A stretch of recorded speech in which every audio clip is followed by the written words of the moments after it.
Good morning, friends, and welcome to our devotional today. Sorry, a little late getting this out there, a little behind on a lot of things, but want to get this out to you.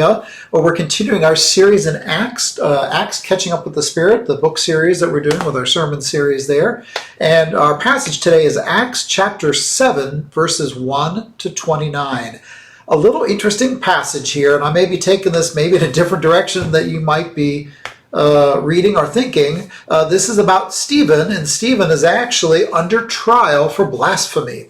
And in his trial, they ask him, is this true? And he begins by talking to the people there at the time about God's call on different people's life. He starts with Abraham and God's covenant to Abraham and to Abraham's family and his descendants, and then goes on to God's covenant with Joseph and with Moses and all these different individuals there. But he's basically lifting up God's covenant with God's people, and then goes into some other things as well. So I want to focus on the word covenant today.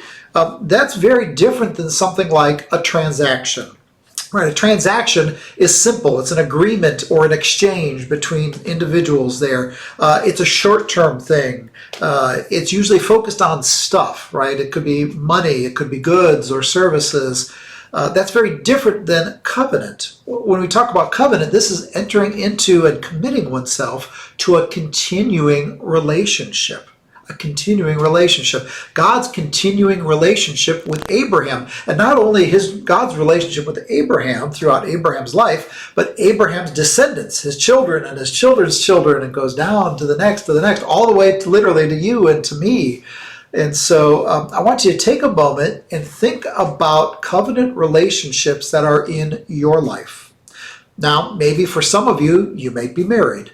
If you are, you made a covenant with your spouse, right? To have and to hold from this day forth, for better, for worse. The covenants the vows that you gave there, that was a covenant that you made, a long-term supportive relationship. Maybe you're raising children, or you're caring for a spouse or caring for loved ones there.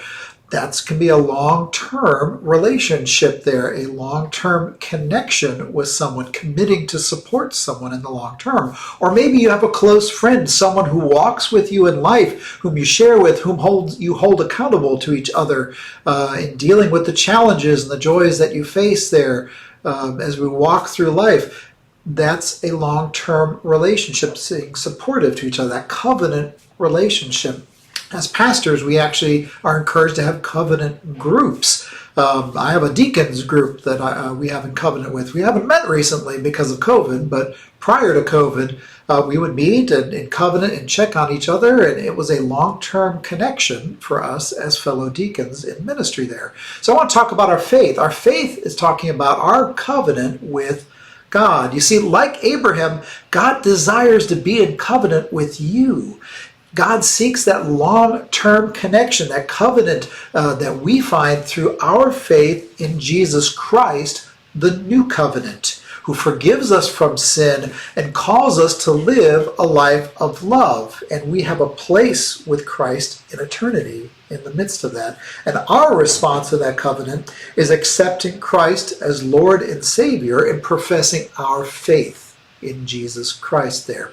And so my prayer for you this week is this: take some time to reflect. Reflect on some of the covenant relationships that you have in your life, whether it's family, friends, individuals whom you walk with in your profession, in your life there, and also God's covenant with you through your faith in Jesus Christ, and how God calls you and I to live out Christ's message of love for the world as we are in covenant with God.